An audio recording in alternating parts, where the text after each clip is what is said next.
उद्धव ठाकरे साहेब निर्णय घेतील. अद्याप कोणताही निर्णय घेतलेला नाही.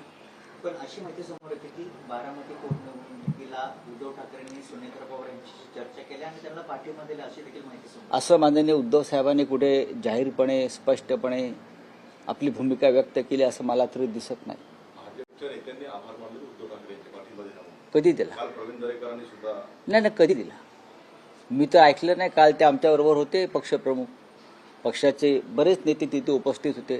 चर्चा झाली पक्षामध्ये. उद्धव साहेबांनी या संदर्भात नक्कीच चर्चा केली सगळ्यांशी. पण या क्षणी अजूनही अधिकृतपणे शिवसेना पक्षप्रमुखांनी कोणताही निर्णय आणि निकाल दिलेला नाही. असं आहे की अजित पवार महाविकास आघाडी सुद्धा राहिले आहे, बरेच वर्ष काँग्रेससोबत राहिलेले आहेत. आता काँग्रेसने किंवा महाविकास आघाडीने उमेदवार देणं तुम्हाला व्यक्तिरित्या काय वाटतं, दिला पाहिजे नाही? का देऊ नये? निवडणूक आहे. भारतीय जनता पक्षाच्या संदर्भात महाविकास आघाडीची एक भूमिका आहे. पण तरीसुद्धा अजित पवारांसारखं नेतृत्व ज्या पद्धतीनं काळानं हिरावून नेलं त्याच्यामुळे एक सहानुभूती आहे, एक आदर आहे, रिस्पेक्ट आहे, एक एक एक सन्मान आहे. एवढा पुरता विषय आहे.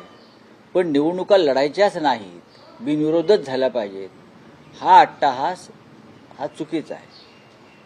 यशवंतराव चव्हाणांना सुद्धा निवडणुकांना सामोरं जावं लागलं होतं, लक्षात घ्या. त्याच्यामुळे निवडणुका तुम्ही इतर सगळ्या निवडणुका लढता ना भाजपवाले, त्यासाठी मतं फोडता, आमदार फोडता, खासदार फोडता. एक मोठा वर्ग असतो निवडणूक काळामध्ये मतदारांचा, ज्याला सरकारला मतदान करायचं नसतं. त्यांनी काय करायचं? जे सरकारविरुद्ध आहे, शेतकरी, कष्टकरी, जो चिडलेला आहे, संतप्त आहे, त्यांच्यावरती बिनविरोध निवडणुका, त्यांच्यावरती अन्याय आहे. त्यांना त्यांचं मत व्यक्त करण्यापासून रोखणं आहे. तरीही या दोन्ही निवडणुकांसंदर्भात महाविकास आघाडीमध्ये चर्चा सुरू आहे, चर्चा होत राहील आणि निर्णय घेतला जाईल. महाविकास आघाडी एक संघ आहे आणि राहील. सर तुम्ही आता राहुरीबाबत म्हटलात की तुमच्याकडे 3 इच्छुक उमेदवार तुम्ही